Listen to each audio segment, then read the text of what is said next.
एक शाम जंगल के रास्ते से गुजरते समय एक इंसान का चालू मोबाइल फोन घास में गिर गया। कालू कौवा दाना ढूंढ रहा था, तभी उसे वहाँ से संगीत की आवाज सुनाई दी। उसने देखा कि एक चमकती हुई चौकोर चीज घास में पड़ी है। अरे, ये कैसी जादुई चीज है?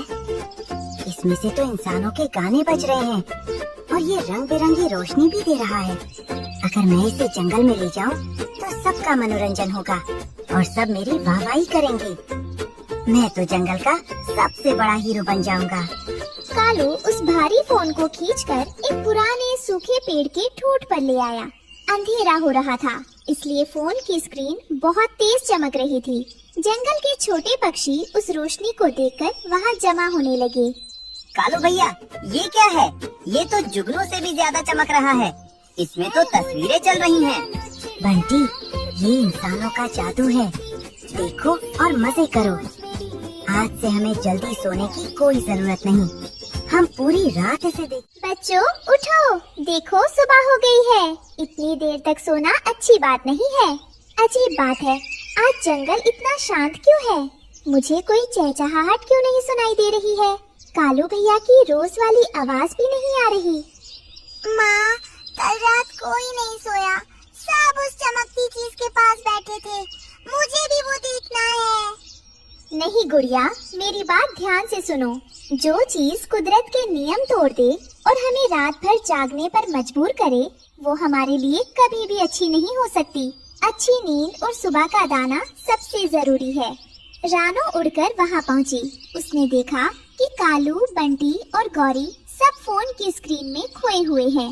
उनकी आंखें लाल थी और वे थके हुए लग रहे थे, लेकिन उनकी नजरें स्क्रीन से नहीं हट रही थी।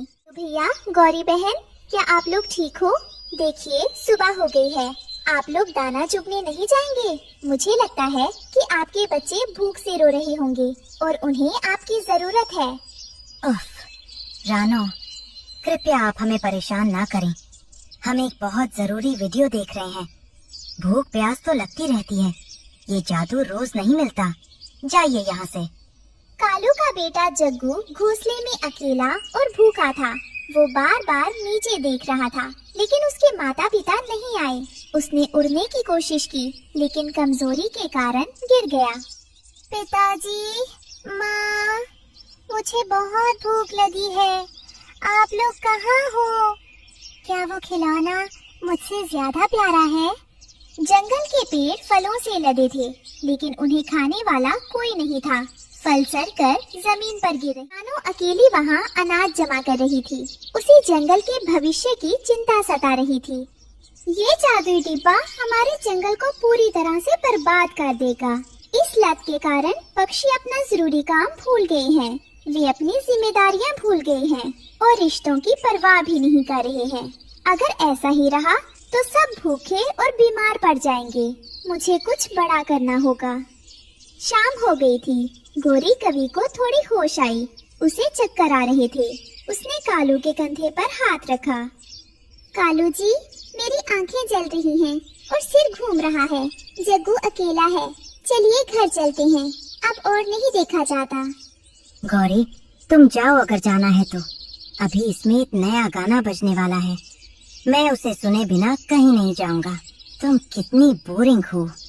गौरी रोते हुए वहाँ से उठी। कालू वहीं जमा रहा। अचानक आसमान में काले बादल छा गए। पक्षियों के पास एक खास शक्ति होती है, जिससे वे तूफान को पहले ही भांप लेते हैं।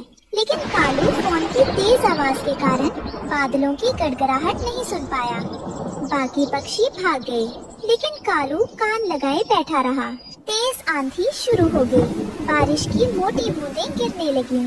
अचानक फोन की स्क्रीन पर एक लाल निशान आया और कुछ की आवाज के साथ फोन बंद हो गया। बैटरी खत्म हो गई थी। अरे, ये क्या हुआ? बंद क्यों हो गया? चालू हो जाओ, मुझे वो गाना सुनना है। अभी नहीं, चालू हो जाओ।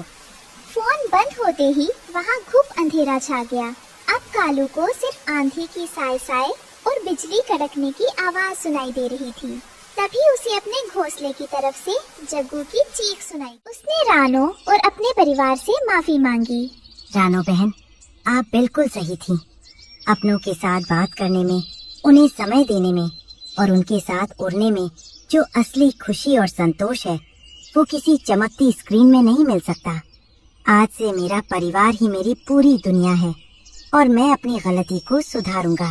कालू भैया, मशीनें हमारा काम आसान जरूर कर सकती हैं, लेकिन वे कभी भी परिवार का सच्चा प्यार, अपनों की गर्माहट और कुदरत की ताज़ी हवा नहीं दे सकती। मुझे खुशी है कि आपको अपनी गलती का एहसास हुआ और आप वापस सही रास्ते पर लौट आए। उस दिन के बाद जंगल में फिर से पक्षियों की असली चहचहाहट गूंजने लगी। उन्होंने समझ लिया था कि असली कनेक्शन अपनों से जुड़ने में है, स्क्रीन से जुड़ने में नहीं।